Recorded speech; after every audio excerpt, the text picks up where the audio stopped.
Bienvenue sur la chaîne YouTube BGTV Idée Globale, une chaîne diffusant plusieurs contenus, faits divers, actualités sport, histoire, spiritualité, vlog, etc. Avant que la vidéo commence, nous vous demandons de vous abonner si vous êtes nouveau sur la chaîne. C'est parfait, voici le récit épique de l'ascension de Julia et des éperviers d'âme, une épopée où la détermination rencontre la gloire.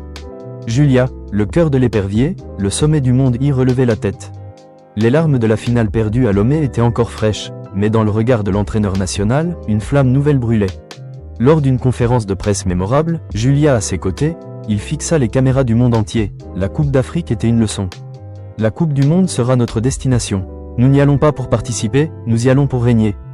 Derrière les portes closes de la fédération, l'entraîneur présenta son plan révolutionnaire, un schéma tactique en 4-3-3 asymétrique, conçu pour exploiter la vitesse foudroyante de Julia tout en verrouillant l'axe central. Pour parfaire cette machine de guerre, il exigea l'impensable, un stage de 2 mois en immersion totale dans un camp militaire.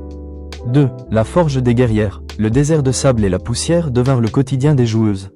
Sous un soleil de plomb, Julia ne s'entraînait plus seulement comme une attaquante, mais comme une soldate. Rampant sous les barbelés, franchissant des murs d'escalade et tirant des charges lourdes, elle forgea un mental d'acier. L'entraîneur ne la lâchait pas. « Julia, si ton esprit ne flanche pas, tes jambes ne flancheront jamais. » À la fin du stage, les éperviers n'étaient plus une simple équipe de football. Elles étaient un bloc d'unité, une muraille infranchissable. 3. L'ouragan togolais au Panama. Le mondial débuta sous les chapeaux de roue. Dans le groupe de la mort, le Togo fit taire les critiques. Togo 1-0 France, Julia, d'une frappe chirurgicale, terrasse les favorites. Togo 2-1 Brésil, un doublé de Julia, mêlant technique de samba et puissance athlétique. Togo 3-0 Suriname, une démonstration de force pour finir en tête du groupe. La phase finale fut une marche impériale. L'Allemagne tomba en 8e, 1-0, suivi du Japon en quart, 1-0. À chaque fois, c'est le cœur de l'épervier, Julia, qui trouvait la faille, portant tout un peuple sur ses épaules. 4. L'heure de la revanche. La demi-finale offrit au Togo le scénario tant attendu, des retrouvailles avec le Nigeria. Mais cette fois, le traumatisme de la finale continentale fut le moteur d'une domination totale.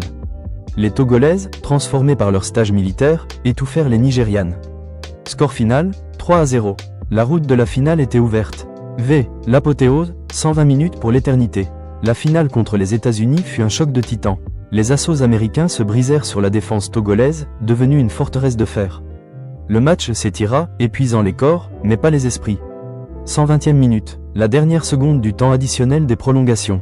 Julia récupéra un ballon perdu au milieu de terrain, élimina 2 défenseuses par sa puissance pure et, d'un lob magistral, trompa la gardienne. Le Togo était champion du monde. Le sacre d'une reine. Sous une pluie de confettis dorés au Panama, Julia souleva le trophée de la Coupe du Monde. Quelques mois plus tard, le verdict tomba. Julia recevait le ballon d'or mondial, devenant officiellement la meilleure joueuse de la planète. L'entraîneur, ému, regarda sa protégée.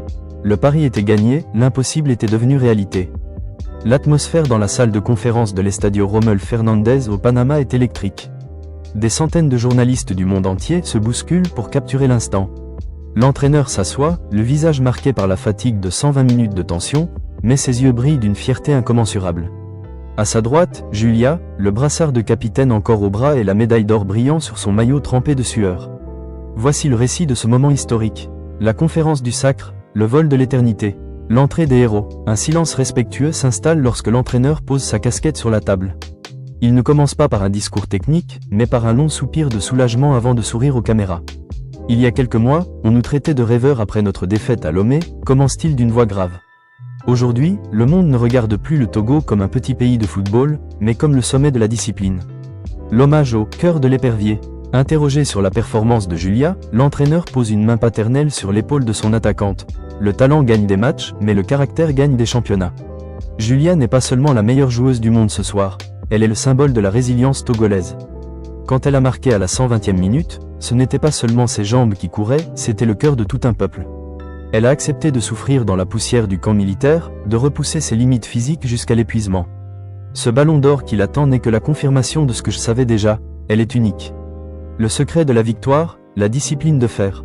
Un journaliste d'un grand quotidien sportif demande si le stage militaire était la clé. L'entraîneur acquiesce, le football moderne est une guerre tactique.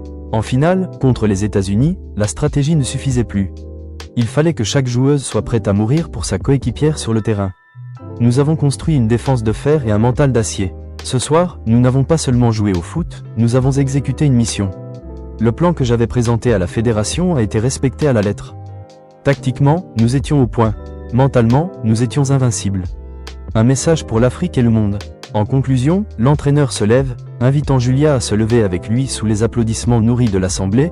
Ce trophée appartient à chaque petite fille à Lomé, à Kara, à Atakpamé, qui tape dans un ballon en pensant que c'est impossible. Regardez Julia, regardez cette équipe. Plus rien n'est impossible pour le Togo. Nous sommes les champions du monde, et ce n'est que le début de notre histoire. Julia prend alors brièvement la parole, dédiée à ses coéquipières, avant que les deux ne quittent la salle pour rejoindre les célébrations qui font déjà vibrer tout le Togo à des milliers de kilomètres de là. Le retour des déesses du stade, Lomé en état de grâce et l'ouverture de la porte mythique. Lorsque la porte de l'appareil s'ouvre, une chaleur humide et électrisante s'engouffre dans la cabine. L'entraîneur apparaît le premier, mais il s'efface immédiatement pour laisser passer Julia. Elle s'avance sur la passerelle, les yeux embués de larmes, soulevant à bout de bras le trophée de la Coupe du Monde qui scintille sous le soleil de midi. À cet instant, le temps s'arrête. Un cri immense, libérateur, jaillit de la foule. Julia. Julia. Le Togo est sur le toit du monde. 2. Une marée humaine sur le boulevard de la Paix. Le bus à Impérial, décoré aux couleurs jaune, rouge, vert et blanc, peine à avancer. Ce qui prend habituellement 15 minutes dure des heures. Des centaines de milliers de Togolais ont envahi le boulevard. Certains sont montés sur les toits, d'autres sur les lampadaires, agitant des drapeaux et des branches de palmiers. Sur le toit du bus, Julia, son ballon d'or à la main, danse avec ses coéquipières au rythme des percussions locales. Elles ne sont plus de simples athlètes, elles sont des héroïnes nationales. L'entraîneur, en retrait, observe avec un sourire discret cette jeunesse qui célèbre sa propre puissance. 3. La cérémonie au palais de la présidence. Le cortège finit par atteindre le palais, où un tapis rouge immense attend les championnes. Les médailles, chaque joueuse est décorée de l'ordre du Mono pour service exceptionnel rendu à la nation. Le discours de Julia, elle s'approche du micro, la voix tremblante. Ce trophée ne m'appartient pas. Il appartient à cette terre qui m'a vu courir pieds nus, à cet entraîneur qui a cru en nous quand personne ne le faisait, et à mes sœurs de combat. Nous sommes partis éperviers, nous revenons légendes. 4. Une nuit éternelle. La fête se poursuit jusqu'à l'aube sur la plage de Lomé. Des feux d'artifice illuminent l'océan Atlantique, tandis que les écrans géants rediffusent en boucle le but de Julia à la 120e minute. Ce soir-là, personne ne dort au Togo. La victoire a effacé toutes les cicatrices du passé, laissant place à une fierté qui ne s'éteindra jamais.